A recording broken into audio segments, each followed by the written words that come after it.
with the big homie Madman, UNG radio station, man. Hey, it's Sunday. I got a special guest in the building, man. Up and coming icon, West Coast icon, comedian, George G. Hill, actor, writer, producer, filmmaker, homie, friend, father. Hey. G-Dot, what up, big homie? How you doing, my nigga? Good to see you, man. I love it, Thanks man. for coming into the station, man. Thank you, man. I appreciate it, man. You know, I always support UNG radio station, my nigga. You know what I mean?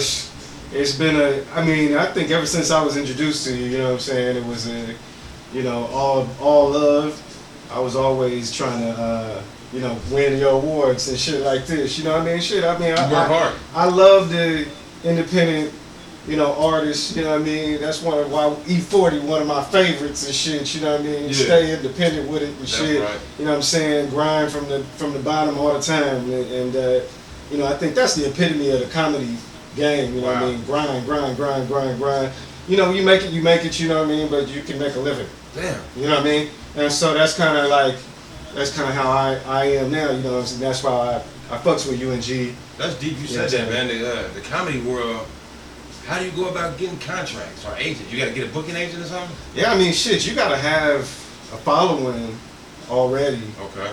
Doing something, fairly regular and continuously. And then you can, sign with some big agency and shit like that. But, ultimately, it's kind of represent yourself. You know, there's people nowadays that do, managing, but, that's just kind of, people that hook you up, you know what I'm saying? Right. So, there's no magic bullet, for comedy. Wow. So. You know what I'm saying? That's deep, man, because my dad used to live, I raised in South Central, and my dad used to work at Earl Shire's, and my mother worked out in Hollywood. Y'all always had a fresh paint job. Every day. You know what I'm saying? Pops, I used to live in the jungles. Hey. And Pops, he had a hopefully it was candy red. No. Well, he from the red team. Yeah, you know, so I grew up on the blue side, but he from the red team. You know what I mean? But, he better have. Yeah. He was over there. But he OG though. Yeah, you know what I'm saying? Yeah. A lot of people, I come from both sides of the family. You know. But he was Earl Shire's with the gold paint. He had a two-tone. He was a paint specialist. You know what I'm saying? But I was gonna say, my mom, she used to hang in Hollywood tough, and she's a singer. She used to write songs with Stevie Wonder. And I remember when I would get out of school, I would catch the bus down La Brea, and I would get off right there, and I would see Red Fox Studios, right? And one day I happened to be walking by there, and I seen him, but the whole entire time I never knew his name was Red Fox, because I always watched TV, so I thought his name was Fred. Yeah, you know what I'm saying? Yeah, so I hit him up, and he said, "What? Come in here." And he was like, what you doing? I said, I rap. I'm trying to rap. And he was like, what? My name wasn't Madman. My family called me Madman, but in the rap game, they wouldn't call me Madman. Yeah. So he was like, man, what you doing? I told him, and he was like, man, come in here. He said, I'm with the original rapper right now. And I said, who was that? And I looked through the door. It was James Brown. Wow. No joke. And at that time, he had a song out, Static. Don't want no static. Hey, yes, I do. And they lectured me, boy. They was on me. So ever since that day, I went back to the house, and I remember my dad and them, they used to have Richard Pryor on wax. Yeah. And I used to listen to all his jokes. So I said, man, I love comedy. Yeah. But I never been no comedian. Yeah. But as I got grown and got the radio station, I said, man, I got to support the comedians.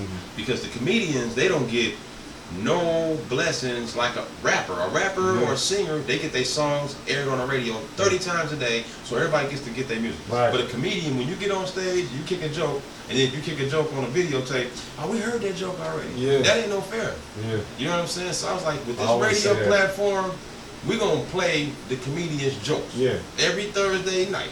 If you got something on YouTube, I download G.Hill and we play it. You come to the station, we talk it. I recorded you on stage, we playing it. Because y'all deserve. I mean, what would we be without comedy? Yeah. You know what I mean? It's the last art form that can be truly from the soul, you know what I mean, truly from the heart. Right. And unadulterated. I always say that, like, music, you got that crutch. Whatever your lyrics are, whatever, you got that beat, that rhythm, that shit that just go to your soul regardless. Right. Before you say one word, you can get a nigga with a beat. That's right. But comedy, you have to get that nigga without no beat. Ain't no undertones, ain't no other shit. And that's one of the reasons why they be like niggas that use music and all this other shit, and then, you know, they entertainers. Right. They're not even comedians, you know, so to speak, you know, from the true art form, because, you know, it is a stand-up comedy, you know, it is something like, something that's just you.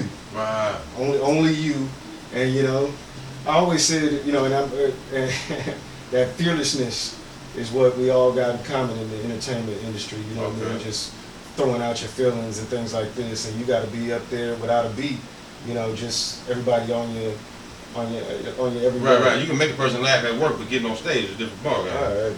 You know, one thing I noticed about you good at. For those that's listening, G-Dot can freestyle, comedian, great. All right, now, if you're on a red carpet and you expecting to get bragged on, be prepared, because G-Dot gonna get your ass. Man, you know, I was just talking to my homeboy the other day, and it was a couple years ago. I was at my kind of, like 2017, 2018, you know, I feel like I was just kind of hitting a stride with comedy and shit like that. And there was one, I was practicing for this roast battle. It was a 420 roast battle. I think it was out in Victorville. Wow. Some shit like that.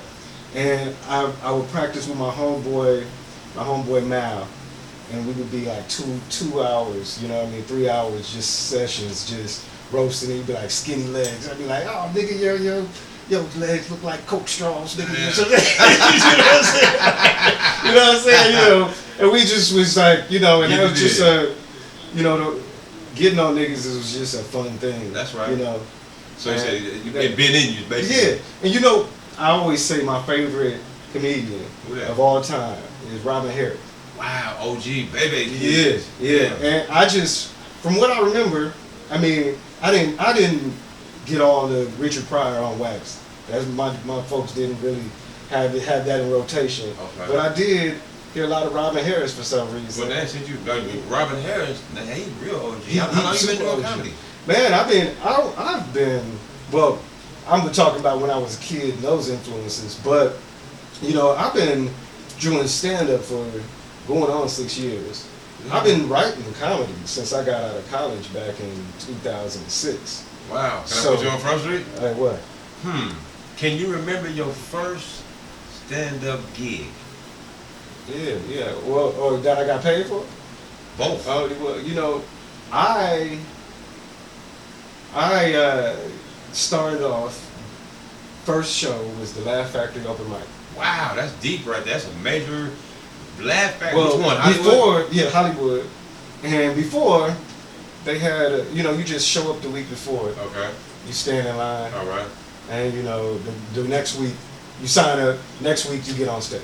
You get 3 minutes. So you did great. That's why they brought you back. Well, you know, I did great. But no, they didn't bring me back. But that just, you know, showed that I could do it. And it ultimately just kind of snowballed from there and me. And then, you know, I was working as an attorney at the time too, so you know, I was actually getting flown out by my company to do various things in various cities. So I would be just doing comedy in the evening times. You know, like so, you know, it just kind of snowballed off from there. You know, but I wrote for a comedy series back right when I finished Stanford. What was the name of the series? It was called The Computer Thug Show. The Computer Thug Show. Yeah. Is any of that footage lingering around we can see? Well, you know, it was actually a animated series. Okay. You know, and we were doing the animation ourselves. This was back when the big animation thing was Blender. It was like all the 3D movies was in it and everything like this. So we were doing this, you know, and the names like IP and RAM, you know what I mean, domain. You know what I'm saying? Right. And it was like domain, you know, they had these various things. And it was actually like a reality show. You know, it was like a reality show that was scripted kind of thing, but animated. And they had these different personalities and things like this. So, you know, and I did that for a few years, you know, but, you know, it never really got the traction that we wanted. You know, it never even really got past the animation stage, although we got, you know, the writing for it. But it seemed like you getting back into it because I went to your movie premiere, Braden. Yeah. You know what I'm saying? So you back in the swing. Well, I mean, producing is something that, you know, you got to do nowadays. Right. You know what I mean? Like, if you ain't working, you can't really just do comedy You gotta. I mean, that's why I always say comedy and acting. You know, is what pays the bills. You know, production in general is how you can get acting, how you can get reels for comedy, so you can get more gigs. You know, work begets work. You know what I mean? And so, you know, the more you work and the more you get work. Yeah. So, you know, Braden is something I work with Levi in LA Films, Levi Otis. Shout out Levi Otis. And you know, I've gotten with Levi in LA Films.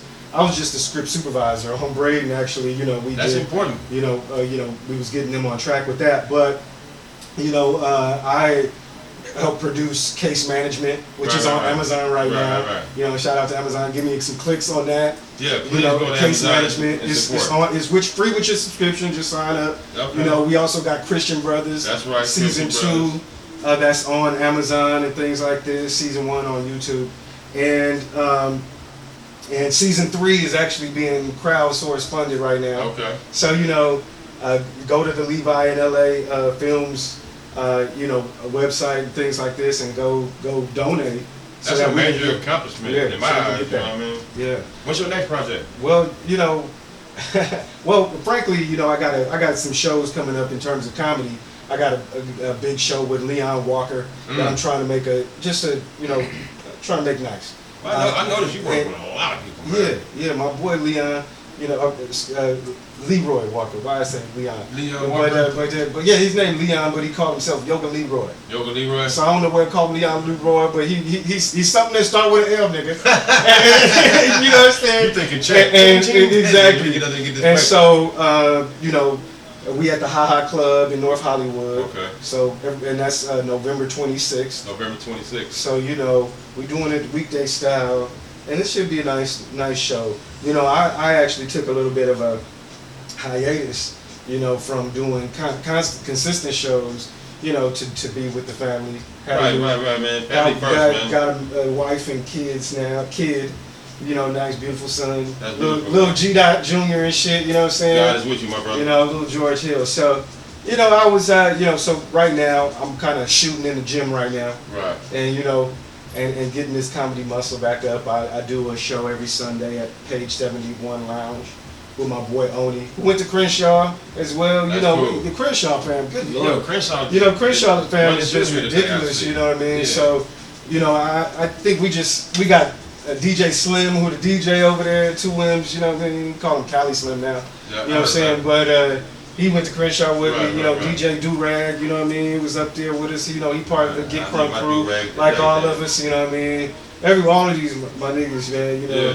Well, shout out to Larzy Wars, you know, Fineo, Failure is Not an Option, you know, clothing. That's right. And, you know, we all the niggas from Crenshaw that I love, man. That's cool, man. But yeah, I do that every Sunday. Okay. Do that every Sunday. So, we need my peoples in LA to come out on Sunday. Yeah, Studio City. Man. Studio City, you know. I always say, you know, you're gonna hear it if you come in.